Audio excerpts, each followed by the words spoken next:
Congresswoman Elise Stefanik, Republican from New York. Congresswoman, you introduced a bill just yesterday to hold the Biden administration accountable for inflation now that's rocking beyond a generation.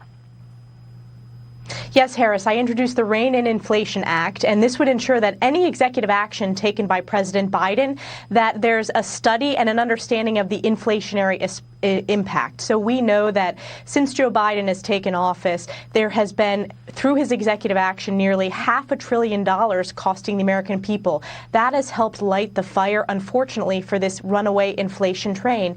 And I will tell you, Harris, you just played those clips of the American people who are suffering from inflation. We continue to see Joe Biden and House Democrats downplay this. First, they said it was a high-class problem. Then they said it was transitory. Then they said it was temporary. Then they blamed the war in Ukraine. The American people are smart. They know that these numbers aren't out of date. And the reason they know that is they're feeling this pain, whether they're paying for their grocery bills, whether they're paying the gas at the pump, whether they're paying for everyday goods and services. So people understand that this is the highest rate of inflation that we've seen in a generation. You mentioned the bill that you have put together now, the Rein Inflation Act. And what part of it, as I understand, is if they stepped to do like a Build Back Better plan again, this would deal with that, because that would be printing more money, putting more money into a system, basically free money, which is where we got where we are now. So check this out. Chad Pergram, our producer on the Hill, wrote Build Back Better budget fight returns. This time amid more inflation. Former Trump economic advisor Steve Moore says more spending will make inflation worse. Let's watch.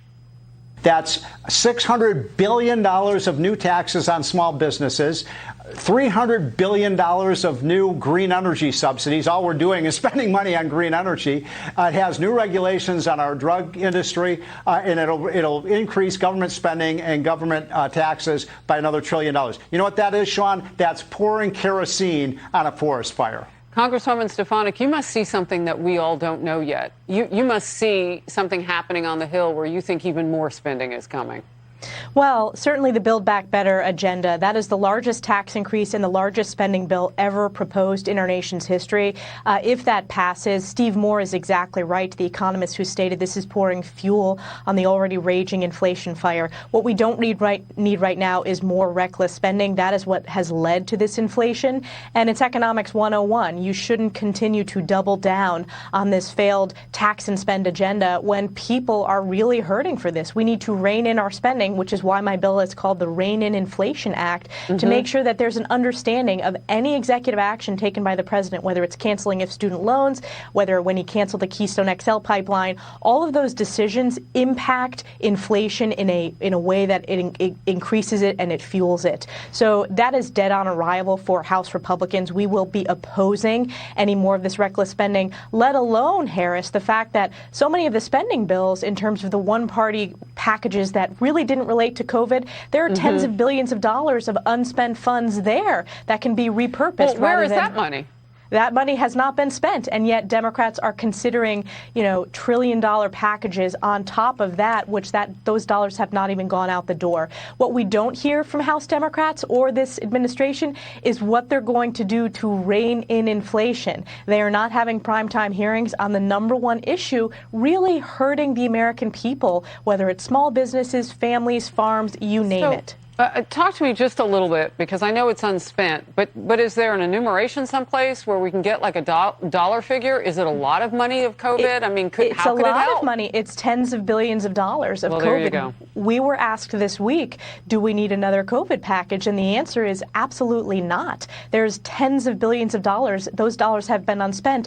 And I will tell you, even in my state, in New York, much of the funds that were sent to New York State, we had to work so hard to make sure that those dollars were given to local school districts, for example, and it was just cutting through bureaucracy. That's my job as a member of Congress, to make sure that the intent is met. But that's how mismanaged this economy has been under this administration and one-party Democrat rule. So they could not prioritize at a high level, money that this president ran on. Correct. Solving COVID. They couldn't prioritize managing that money. That's bad. Okay, pressure is mounting on the Biden administration to go now further on abortion rights. You've heard the president talking about it this week. House Democrats are now pushing the president to declare a public health emergency where abortion is concerned. They claim the U.S. Supreme Court's Roe reversal creates a full-scale reproductive health crisis, and they are looking for federal government intervention. The White House and President Biden have said, yeah, they're going to consider that. Congresswoman? Yes, House Democrats are putting on the floor the most radical abortion on demand paid for by the taxpayers up until and after birth just this week. I will tell you that goes much further than codifying Roe, which is the talking point they use. As the American people learn more about this legislation, it is truly radical. 80% of the American people oppose late-term abortions, yet this bill, as I said, provides taxpayer funding and legalizes abortion nationally up until and after birth in terms of babies that are born alive, particularly those premature babies. House Republicans, we are proud to stand for life. We are proud to stand in opposition to any taxpayer dollars going towards funding abortion. We will oppose this bill, and the Democratic Party has shifted. It was not so long ago that the Democrats' own platform was abortion should be safe, legal, and rare. How much that has changed to on-demand, paid for by the taxpayers up until birth. So, Congresswoman, has there always been up until and after birth, and you described what that would be like, and that is heartbreaking. I don't know if, and that may be why you can't even get Democrat women to agree to get to that point, right? Which is probably why they didn't codify it when Obama was in office, when they had majorities. We have the Born Alive protection bill, which House Republicans are proud to support. We've passed that in a House Republican majority, and that is standing for life.